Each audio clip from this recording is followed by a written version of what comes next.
Welcome to IBT campus. I'm your lecturer, Mr. A. இந்த video நாங்கள் பார்க்க போகிறது கஷ்டப்படாமல் இலகுவான முறையில் எப்படி நாங்கள் சிங்களத்தை கற்றுக்கொள்ள போகிறோம். அதுக்கு முதல்ல 4 விஷயமான திறப்பம் உங்கள்கிட்ட இருக்கணும். அதில் முதலாவது மொழி மேலே இருக்கிற விருப்பம் கட்டாயம் இருக்கணும். 2வது விஷயம் என்ன அப்படின்னு கேட்டால் ஆர்வம். எனக்கு சிங்கள மொழியை பேசணும், சிங்கள மொழியை வாசிக்கணும், எழுதுறதுன்னு சொல்றது ஆர்வம். 3வது உற்சாகம், ஆக்டிவ் லிசனிங் அப்படின்னு சொல்லுவோம். அப்படின்னு சொன்னா நாங்க உற்சாகத்துல செவிமடுக்கையும் மூலம் உற்சாகத்துல பேசுறோம். அடுத்து 4வது விஷயம் என்ன அப்படின்னு பார்த்தீங்கன்னு சொன்னா அன்றாட பயிற்சிகள். நாங்க பயிற்சி செஞ்சா மட்டும்தான் சிங்களத்தை என்ன செய்யலாம், முன்னேற்ற முடியும். பேச பேச பேசத்தான் எங்களோட சிங்கள மொழியில ஒரு முன்னேற்றத்தை காணலாம். எழுதுறது தான் அதே மாதிரி வாசிக்க தான் நம்மளோட சிங்கள முன்னேற்றம் காணலாம். ஸோ இந்த 4 விஷயமான திறப்புகள் கட்டாயம் உங்களிடம் இருக்கணும். இந்த சிங்கள மொழியை கற்றுக்கொள்ளணும்னு சொல்லுவோம். இந்த சிங்கள மொழியை கற்றுக்கொள்றதுக்கு நாங்க 8 பாக்ஸ் மெத்தட் கொண்டு வந்திருக்கோம். இந்த 8 பாக்ஸ் மெத்தட் ரைட். முதலாவது அந்த பாக்ஸ்ல முதலாவது இந்த சுட்டுப்பெயர்கள் சொன்னா என்ன? மம, நான், அப்படின்னா நாங்கள், அயன்னு சொன்னா அவள், ஏயாண்டு சொன்னா அவர், ஒகுண்டு சொன்னா அவர். மிருகங்களுக்கு அப்ப அதுன்னு சொல்றதுக்கு என்ன பயன்படுத்தும்? ஊ அப்படின்னு. அது முதலாவது பாக்ஸ்ல முதலாவது. 2வது என்ன அப்படி கேட்டீங்கன்னு சொன்னா நாமபத பேர் சொற்கள். சத்துன் மிருகங்கள், குருளான் பறவைகள், அதே மாதிரி குழுபடு படசரக்குகள், அதே மாதிரி விளக்கம். அடுத்து 3வது கிரியாபத வினை சொற்கள். அப்ப வினை சொற்களை 3ஆக பிரிக்கலாம். வர்த்தமான, அதீத, அநாகத. அதுல கட்டளையோடு இருக்கு விதானின்னு சொல்லுவோம். கட்டளை கண்ண, பொன்ன, இங்கே முடியும். அதே மாதிரி வர்த்தமான சொல்றது நவான முடியும், கனவா, பொனவா. அதே மாதிரி எதிர்காலத்துல முடியக்கூடியது ஒன்றுதான் இந்த கை, பொய், ஈல முடியும்.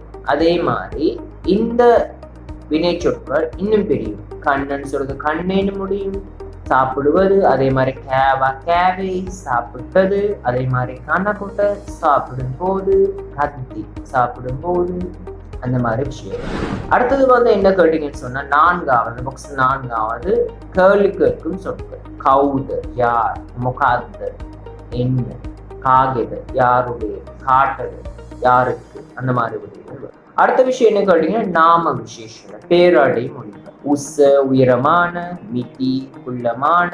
அதே மாதிரி பஹதிலி, தெளிவான, நிவரதி, சரியான, அந்த மாதிரி விஷயம். அடுத்த விஷயத்தை கேட்டீங்கன்னு சொன்னா அடுத்த பாக்ஸ்லேயே அடுத்ததாக கிரியா விசேஷன, வினை அடை மொழிகள். வேகேன், வேகமாக, ஹெமின், மெதுவாக, அந்த மாதிரி விடயங்கள். அடுத்த விஷயம் என்ன அப்படின்னு கேட்டீங்கன்னு சொன்னா இந்த ஏகவச்சன பகுவச்சனம், ஒருமையும் பன்மை. ஏகவச்சன பகுவச்சனம்.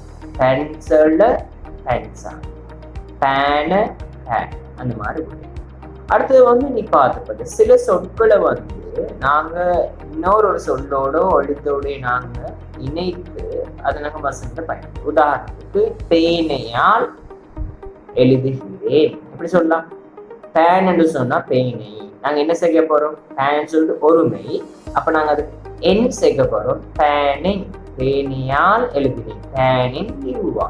பாடசாலைக்கு போகிறேன், பாசலட்ட யனவா, அந்த மாதிரி விஷயம். இந்த 8 பாக்ஸ் மெத்தட் ஊடாக இலகுவாக நாங்க சிங்களத்தை படிக்கிறோம். வெறுமனே 35 நாட்கள்ல சிங்களத்தை கஷ்டப்படாம பேசுவோம். அப்ப இதுல யார் யாரு கலந்து கொள்ளலாம்? முதலாவது யாருன்னு சொன்னா இந்த தொழில் புரிபவர்கள் அல்லது தொழில் செய்கிறார்கள். அதே மாதிரி தொழில் தேடுபவர்கள், இல்லத்தரசுகள், பாடசாலை மாணவர்கள், அதே மாதிரி பல்கலைக்கழக மாணவர்கள். அப்ப உங்களுக்காகவே இந்த கோர்ஸ் மாடிஃபை பண்ணப்பட்டிருக்கு. வெறுமனே 35 நாட்களுக்குள்ள அதுவும் உங்களுக்கான அனைத்து பிடிஎஃப், ரெக்கார்டிங் வீடியோஸ், அதே மாதிரி இலகுவான நுட்ப முறைகளுடன் நீங்க இதுல காணப்படுற விரிவுரையாளர்கள் எல்லாமே நன்கு பயிற்சி பெற்று ஐபிடி கேம்பஸால் வழங்கப்படுகின்ற லெக்சர்ஸ்மார்கள். அதே மாதிரி 3rd பேட்சுக்குரிய ரெஜிஸ்ட்ரேஷன் ப்ராசஸ் போய் கொண்டிருக்கு. உடனே நீங்க என்ன செய்யுங்கன்னு சொன்னா கீழே நம்பருக்கு அவங்களுடைய வாட்ஸ்அப் மெசேஜோ அல்லது ஒரு கால் எடுத்து இப்பயே நீங்க ரெஜிஸ்ட்ரேஷனை